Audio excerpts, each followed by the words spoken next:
lè yé a. Àkókò, àkókò, àkókò, àkókò, àkókò ọ̀rọ̀ náà mà ti dé o. Ará ilé èrò ọ̀nà tètè máa bọ̀. Wá gbọ́rọ̀ ìyè kó lè yé. Everything called recession will never be your portion in the name of Jesus. Àkókò, àkókò, àkókò ọ̀rọ̀ náà mà ti dé o. Ará ilé èrò But you are a liar. I will pull you down. Shall be well with you. Àdàrà fún yín. Àkókò, àkókò, àkókò ọ̀rọ̀ náà mà ti dé o. Ará ilé. Mo rí rẹ̀ gbà o. Àsálẹ̀ agbára jíǹde, àsálẹ̀ agbára jíǹde, agbára tó ti Jésù Olúwa dìde nínú òkú, tójú ti eléni ní àtolùfisùn. Ó fẹ́ jí ohun rere gbogbo tó ń tò gbé, àtèyí tó ti kú dìde láyé tiẹ̀ náà. Lásálẹ̀ agbára jíǹde, ọjọ́ Friday kejì lóṣooṣù, nípàdé ìṣòru ńlá yìí ń wáyé. Àsálẹ̀ agbára jíǹde, ọjọ́ Friday tó ń bọ̀ yìí ni o, ní the World Bible Church 1 Ganiyu Murana Close, Ajẹ́lógo, Mile 12 Ketu nílùú Èkó, láago 10 alẹ́ dìdájí. Prophet J.B. Kúmọlúyì fẹ́ fagbára jíǹde Jésù pàṣẹ fún iṣẹ́ tó ń tò gbé, àtòwò tí ò lọ déédéé, àti gbéyàwó tó yadi tí ò léso, ìdílé tó ń dàrú, àti gbogbo ọmọ ológun táráyé ti dógògò lé láti gba agbára àjíǹde àkọ́tún fún ìṣeré àti ìsọdọ̀tun láyé. Gbogbo ènìyàn ẹ jẹ́ àpàdé lọ́jọ́ Friday tó ń bọ̀ yìí ní the World Bible Church 1 Ganiyu Murana Close, Ajẹ́lógo, Mile 12 Ketu nílùú Èkó. Prophet J.B. Kúmọlúyì lolúwa máa lò láti sọ ire ayé rẹ jí padà lórúkọ Jésù. Gbogbo ènìyàn ẹ máa bọ̀. Fún ìwádìí 08036297770 tàbí 08056559500. Jésù Kristi lọ́lúwa. Immortal and invisible God, Àìkú àìrí Ọlọ́run. the beginning and the end. Ìbẹ̀rẹ̀ ohun òpin. We say thank you A sọ wípé ẹ ṣé for the beginning of this program láti ìbẹ̀rẹ̀ ìpàdé yìí up to today. títí dòní. Let your name be highly exalted. Kí orúkọ yín kó di gbígbéga gidigidi. As we are about to eat manna from heaven, Bí a ti fẹ́ bẹ̀rẹ̀ sí jẹ mánà láti ọ̀run. every uninvited spirit, Gbogbo ẹ̀mí tá ò fìwé pè, let them be consumed with Holy Ghost fire. kí iná ẹ̀mí mímọ́ kó jó wọn run.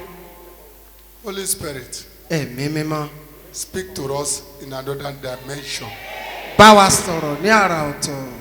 that we heal our land, Táwo ilẹ̀ wa sùn. that we heal our soul, and Táwo ọkàn wa sùn. do so in the name of Jesus. Ṣe bẹ́ẹ̀ gẹ́gẹ́ lórúkọ Jésù. At the end of this program Lópin ìpàdé yìí, or this sermon, lópin ìwàásù yìí, let all the message revolutionize our life individually. kí iṣẹ́ ìránṣẹ́ ọ̀hún kó yí ayé ẹnì kọ̀ọ̀kan wa padà lórúkọ Jésù.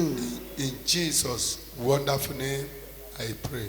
Ní orúkọ Jésù ìyanu mo gbàdúrà. What to do to manifest King's glory? Kí wá la lè ṣe láti lè fi ògo ọba náà hàn?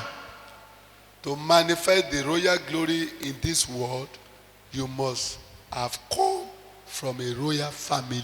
Nínú ayé yìí kó tó lè fi ògo àti ẹ̀yẹ ọba hàn, o ní láti jẹ́ ọmọ tó ti ìdílé ọlọ́ba jáde wá. I wrote down here, Mo kọ síbí.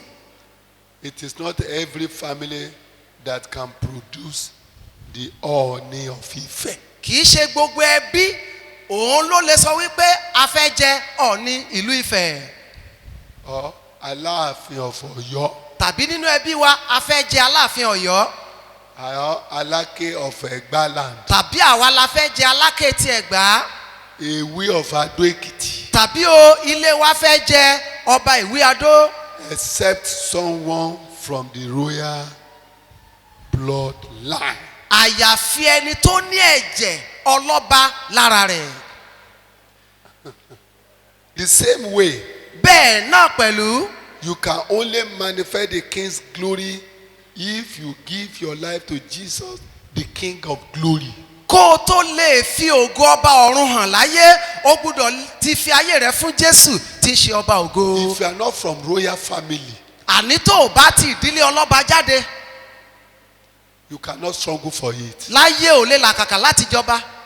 If you are not from the King of glory, tá a bá bí ọ láti ọ̀dọ̀ ọba ògo, the glory can never reflect in your life. ògo rẹ̀ kò lè yọ lára rẹ. I think the first step you àní need to take, ìgbésí àkọ́kọ́ yeah, òun náà ni pé I've given my life to you. èmi ti fi ayé mi fún ọ. I want to come from a royal family. mo fẹ́ kémi náà jẹ́ lára ọ̀kan lára ìdílé ọlọ́ba. Let me tell you one thing. jẹ́ ìwé nǹkan fún ọ. If you are not working under government parastatal, tó o bá jẹ́ òṣìṣẹ́ lábẹ́ ìjọba,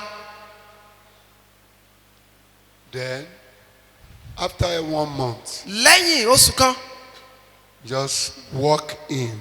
ni wọ́n bá rìn wọ iléeṣẹ́ ìjọba lọ You are Lausa. lọ sí aláùsá. Where is the payroll? ìwé tẹ́ fi ń sanwó bí dà, Check my name. ẹ bá mi yẹ orúkọ mi wò níbẹ̀. I need my salary. mo fẹ́ gbowó oṣù mi báyìí. Where is your department? wọ́n á béèrè ẹ̀ka wo ló ti ń ṣiṣẹ́. Not yet. But Ìwọ I wá need- sọ I pé want to irọ́. get my salary. owó mi ni kẹ́ fún mi jàre. They will bundle you, wọ́n á kàn ṣù ọ́ pọ̀, throw you, wọ́n á wá jù ọ́, and they will call police to arrest you. wọ́n á wá pe ọlọ́pàá pé kan gba ọmú pẹ̀lú ọwọ́ òfin. You are a thief. You are a robber. nítorí pé olè adigun ni ọ́. They will deal with you ruthlessly. wọ́n á bá ọ pò ó láì láàánú. They will call all the people within the vicinity. gbogbo àwọn èèyàn tó wà lágbègbè náà pèlé ọ lórí. Come and look this woman. Oh. ẹ wá wo Come obìnrin yìí, and, come and see this man. Oh. ẹ wá wo ọkùnrin yìí. He's a criminal. ó jẹ́ arúfin.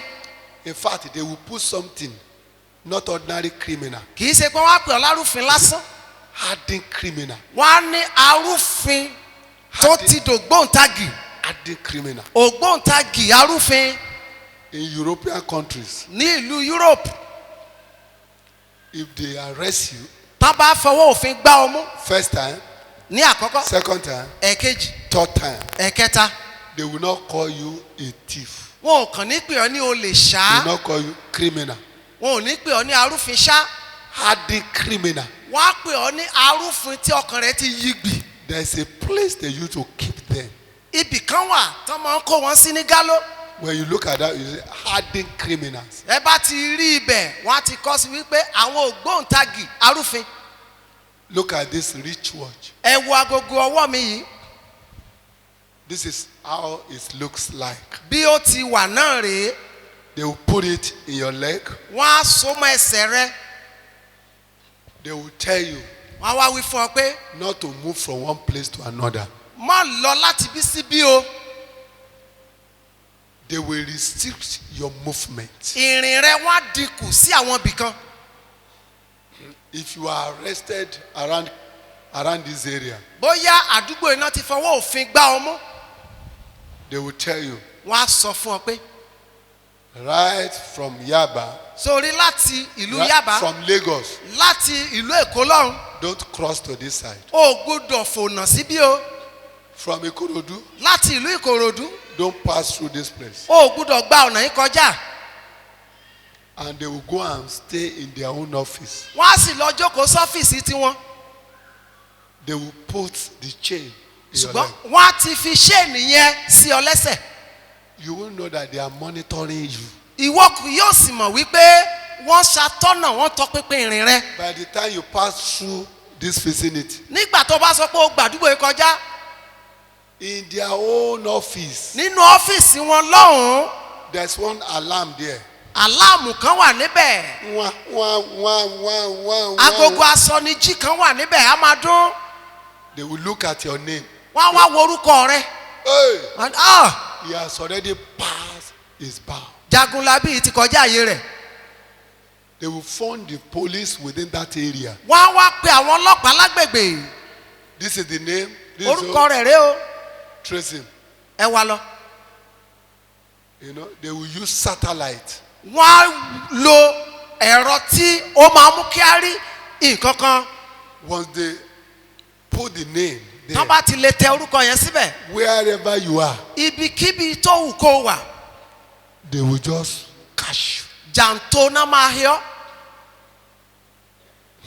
Hallelujah. hallelujah Because it's hardened criminal. nítorí pé ògbóǹtagì arúfin ni When you don't belong to Jesus, àní tó o bá ti jẹ́ ti Jésù you are expecting him to boost your glory. ó dẹ̀ ń wá kó fún ògo rẹ jáde No, you are not among them. ó ò sí lára wọn You are a criminal. arúfin sì ni ọ́ You are a criminal. Arúfin ni ọ́. Criminal. You want to snatch the glory and run away. ṣe ló fẹ́ já ògo gbà mọ́ lọ́wọ́ kó sá lọ ń tiẹ̀ I pray for a woman. mo gbàdúrà fóbìnrin kan Right, for inception, during the inception of my ministry. nígbà tí mo kọ́ bẹ̀rẹ̀ iṣẹ́ ìránṣẹ́ mi How are you, madam? bó o ní o arábìnrin How long have you been looking for a child? ó ti tó gbà wo tẹ́ ti ń wojú fún ọmọ He said, for a very long time. ó ló ti pẹ́ How many years? bí ọdún mélòó báyìí He said 20 years. ó ló ti tó gun ọdún And this one was weeping, crying uncontrollably, obìnrin ń ké ó sì ń sunkún kíkankíkan inconsolable. ẹkún tá ò lè rẹ̀ Okay.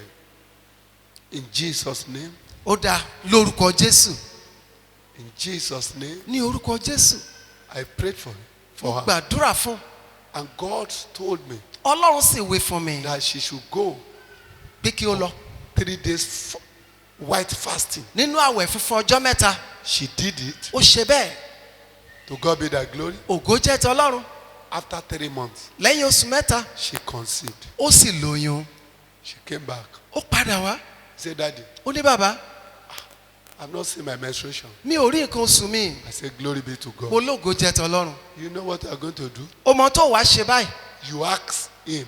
You ask the King of glory. kó o wá bí ọba ògo You ask the King of glory ìwọ ló ti bí ọba ògo that Wípé- he needed a child. o nílò ọmọ He had done his own part. ó ti ṣe pati rẹ̀ You ìwọ go and register lọ kọ orúkọ rẹ under his own party. sínú ẹgbẹ́ tirẹ̀ Jesus party.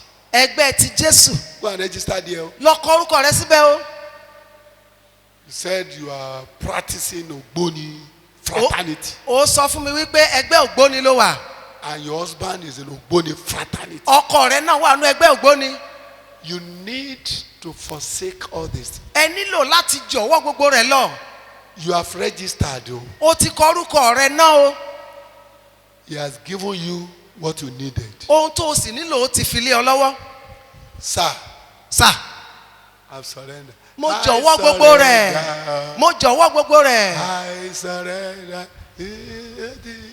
I surrender. ó fi gbogbo rẹ̀ fún Jésù Ènìyàn ń ṣera rẹ̀, ó láyé ń ṣeun. man is undoing himself and his line it is the enemy Ènìyàn ń ṣera rẹ̀, ó purọ́ máyé. is undoing himself and is lying about it. You can only manifest the King's glory if you give your life to Jesus, the King of glory.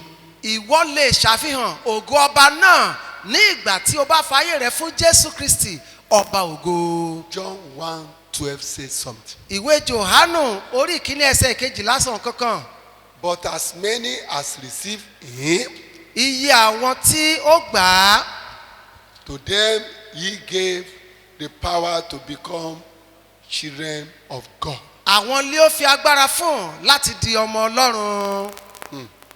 To those who believe in his name. àwọn ẹni náà tí ó gba orúkọ rẹ̀ gbọ́. Do you believe Jesus? ǹjẹ́ o gba Jésù gbọ́ bí? Or have you put your trust in him? àbí o ti fi ìgbẹ́kẹ̀lé rẹ̀ sínú rẹ̀? Another one. òmíràn Watch your lifestyle. bẹ́ẹ̀ ni kó wá bẹ̀rẹ̀ sí kíyèsí ìgbésí ayé rẹ̀. Watch your lifestyle.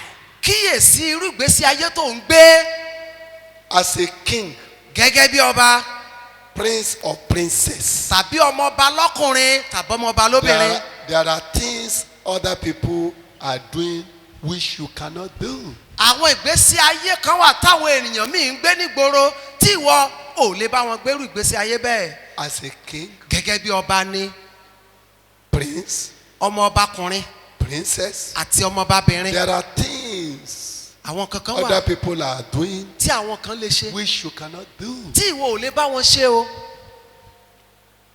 You cannot eat anywhere. o kàn lè máa jẹun kiri. Have you ever seen a princess bóyá o ti rí ọmọ ọbabìnrin kan eating in the market? kó kàn máa jẹun lójú ọjà. Eating ó kàn jẹun ṣá. anywhere. ibi tó bá ti rí ló ti ń jẹun. No. rárá o. You can never see o ò lè rí wọn bẹ́ẹ̀. prince, ọmọ ọbabìnrin king, ọba or gangan princess. tàbí ọmọ ọbakùnrin It's not possible. kò ṣeé ṣe. We'll be looking around and say, a máa wò if I ṣáwọn eat here, ṣé tí n bá jẹun níbí báyìí people may see me. sáwọn èèyàn ò ní rẹ́nu mi báyìí. Hallelujah. hallelujah. There was a time I traveled to US. ìgbà kan wà mo lọ ìlú amẹ́ríkà. So they told me that, Daddy, wọ́n sọ pé bàbá let's go to Chinese restaurant. ẹ jẹ́ ká lọ sí ibi tó ti ń tó oúnjẹ àwọn Chinese. Chinese, àwọn Chinese they know how to cook very, very well. wọ́n mú oúnjẹ sè púpọ̀. If you eat their rice, tó bá jẹ̀rẹ̀ sí tiwọn I'm not giving them advert. mi ò polówó fún wọn o. If you eat their rice, tó bá jẹ̀rẹ̀ sí Chinese their soup. tó jọbẹ̀ wọn sí. If you are a man, tó bá jọkùnrin you won't remember that you have wife. o ò ní rántí pé o láyà ńlé mọ́. If your wife cook her own food tí ìyàwó rẹ bá so oúnjẹ tiẹ̀ ńlé and you mistakenly eat ló bá ṣe èsì Chinese food, o ti wá jẹ oúnjẹ yẹn. by the time you get home, tó bá wá délé eat. Now jẹun ọkọ mi tó wá tọ́bẹ̀ wò tó tọ́bẹ̀ wò no salt. wàá wọ́nu pé kò sí ọ̀ ń bẹ̀. That is another problematic issue for you in that house. ìṣòro míì ló dé nínú ilé yẹn. So we went there. a wá lọ síbẹ̀. I was looking and said, mo ń wò kiri pé Naomi, ẹ how gbà can I mí sit down? irú mi ní bíbá yìí. Well, ó dà I sat down. mo jókòó. They said it's buffet. wọ́n ní buffet ni Just kí take your, kálukú lọ máa bu tiẹ̀. take your own plate. Eat until your stomach swell. lọ bu èyí tó bá ti wù ọ́ tó bá lè jẹ gbàtíkù ẹ bá ràn ó fi bẹ́ẹ̀ lẹ̀. I took one of the plates. mo bá mú abọ́ kan mo ń bu díẹ̀díẹ̀. As I was doing that, bí mo ti ń ṣe èyí lọ I saw a lady mo bá rọ ọmọbìnrin kan and I saw a man. mo sì rọ́kùnrin kan. I guess that people are looking at me. mo rí pé wọ́n tẹ́jú mọ́ mi. I changed my direction. mo yá yí ẹ̀yìn po. The lady just walked in majestically and said, ọmọbìnrin náà kàn yan dọ́dọ̀ mi ni ó ní Daddy Kumolu, bàbá Kúmọlú yìí. ẹ máa kú ọjọ́ mẹ́ta. Quite an age. Ìgbà wo lẹ dé? When did you arrive? Ẹ gbà bọ̀ wọ̀nyí wò. Bring your plate, sir. Ọya ẹnà kásìtì. Oya, tell me your choice. Mo dáràn o. Mo dáràn tí mo wí rèé o. This is what I've been guarding against o. Because I'm in the prison. Nítorí I'm already in the prison of food. pé mo ti wọ gbogbo oúnjẹ náà. Ọgbà ẹ̀wọ̀n oúnjẹ. Ọgbà ẹ̀wọ̀n oúnjẹ mo ti bára mi bẹ̀. Hey, how will I leave this place? Bó ni kí n ti fi bílẹ̀ lónìí? I don't know you from Ida. Mi ò dá mọ̀ láti ibì kan. How can a lady just begin to give me food? Obìnrin kan tọ̀ mí wá ó dẹ̀ bẹ̀rẹ̀ sí fún mi lóúnjẹ. Another man came. Ọkùnrin kan náà tún yọ wá. Daddy Kumolu. Òun náà ní bàbá Kúmọlú yìí. Sir, Sà. you visit my house. Ẹ bá mi lálejò lónìí. You know, I was restless. Gbogbo ẹ kàn sá sún mi. To eat the food, I found it very difficult. Mi tiẹ̀ wá lè jẹ oúnjẹ òun gan mọ́. Well, Ó dáa. and I told my member that brought me there. Mo ti sọ fọ́mọ ìjọ mi tó wá já mi síbẹ̀. You know, I told you. mo ti sọ fún ọ. I told you. mo ti sọ fún ọ tẹ́lẹ̀. Look at what is happening. ìwọ náà wo ohun tó ń ṣẹlẹ̀ ń bí. Prince, ọmọọba princess, ọmọọba lóbìnrin king, tàbọ́ba gan. they cannot just eat anywhere. wọn kì í jẹun káàkiri ìlú. It's a taboo èèwọ̀ ló jẹ́ fún wọn. because you have been fully recognized. nítorí pé a ti dá ọmọ gidigidi. It's not possible. kò ṣeé ṣe mọ́. There are certain things you must not do. àwọn kankan wà tó gbúdọ̀ ṣe mọ́. You cannot be talking anyhow. o wá lè máa sọ̀rọ̀ bó ti wù ọ́ mọ́. Talkative, kó kàn máa jábọ́ like parrot. bíi odídẹrẹ́ ìbákà. Yes, these are the things you must not do anymore. àwọn nǹkan tó lè ṣe mọ́ rèé. To allow the glory to begin to shine more than ever before. kí ògo yìí kó bá lè máa ràn ju ti tẹ́lẹ̀ lọ. Talkative attitude kéèyàn kan máa sọ̀rọ̀ kó máa jábọ́. can make you to lose that your glory. ó lè mú kó pàdánù ògo ayé rẹ̀. You cannot be fighting publicly. bẹ́ẹ̀ ni o ò lè máa jìjà ìgboro kiri mọ́. If you are still practicing all these things, ṣùgbọ́n tó bá ti ń ṣe àwọn nǹkan wọ̀nyí. you need to rethink and reposition yourself. o gbúdọ̀ ronú padà lẹ́ẹ̀kejì kó gbéra rẹ ró. You cannot associate with miscreants or criminals. bẹ́ẹ̀ ni o ò lè máa darapọ̀ mọ́ àwọn jàǹdùkú àti arúfin nílùú. lálá àrárá. Remember, rántí o. prince, princess, kings, ọba ọmọ ọba lọ́kùnrin lóbìnrin. if they mix themselves with miscreants, tán bá darapọ̀ mọ́ arúfin nílùú. they will ridicule their royalty. wọ́n á ṣátá ìjẹ́ ọlọ́ba wọn. You are a prince. ọmọọba ni ọ́. You are a princess. bẹ́ẹ̀ ni ọmọọba lóbìnrin ni ọ́. You are a king. ọba ni ọ́ o. You are a king. àlọ́ba ni ọ́. I told you yesterday mo wí fún yín lánàá. that you are a king. wípé ọba ni ọ́. God made you to become a king. kí wá ló sọ ọ́ dọba gan. God made you to become a king ọlọ́run ló sọ ọ́ dọba. over everything he has created. òun mú ọjọba lórí ohun gbogbo tó ti dá. You are a king. ọba nìwọ í ṣe. Don't misuse that ample opportunity. má ṣe ṣe àǹfààní ńlá yìí lò. If you misuse it, tó o bá ti ṣí lò. you can never grab it back. o ò lè rí gbà padà mọ́ o. 1 Corinthians 15:33 says something very powerful. kọ́ríntì kejì orí kẹta ẹsẹ̀. No, 1 Corinthians 15:33. sorry. Okay. kọ́ríntì kínní orí kẹẹ̀ẹ́dógún ẹsẹ̀ ìkẹtàlélọ́gbọ̀n wípé.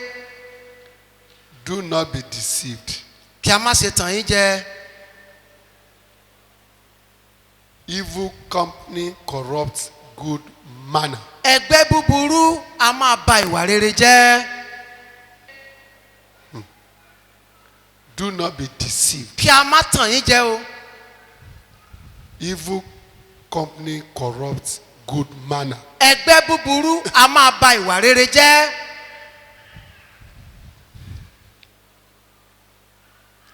You must run away from every appearances of evil. bẹ́ẹ̀ ni kí o máa yẹra fún gbogbo ìfarahàn ibi. mo ríre gbà o. àsálẹ̀ agbára jíǹde àsálẹ̀ agbára jíǹde agbára tó ti jésù olúwa dìde nínú òkú tójú ti eléni ní àtolùfisùn ó fẹ́ jí ohun rere gbogbo tó ń tò gbé àtẹ̀yí tó ti kú dìde láyé tiẹ̀ náà lásálẹ̀ agbára jíǹde ọjọ́ friday kejì lóṣooṣù nípàdé ìṣòru ńlá yìí ń wáyé àsálẹ̀ agbára jíǹde ọjọ́ friday tó ń bọ̀ yìí ni o ní the world bible church 1 ganiyu murana close ajẹ́lógo my 12 kẹtù nílùú èkó láago 10 alẹ́ dìdájí prọfẹ̀t jẹ́bi kúmọlúyì fẹ́ fagbára jíǹde jésù pàṣẹ fún iṣẹ́ tó ń tò gbé àtòwò tí ò lọ déédéé dé àtìgbéyàwó tó yadi tí ò léso ìdílé tó ń dàrú àti gbogbo ọmọ ológo táráyé ti dógògò lé láti gba agbára àjíǹde àkọ́tún fún ìṣeré àti ìsọdọ̀tun láyé gbogbo ènìyàn ẹ jẹ́ àpàdé lọ́jọ́ Friday tó ń bọ̀ yìí ní the World Bible Church 1 Ganiyu Murana Close Ajẹ́lógún mile 12 Ketu nílùú Èkó Prophet J.B. Kúmọlúyì lolúwa máa lò láti sọ ire ayé rẹ jí padà lórúkọ Jésù gbogbo ènìyàn ẹ máa bọ̀ fún ìwádìí 08036297770 tàbí 08056559500 Jésù Kristi lọ́lúwa.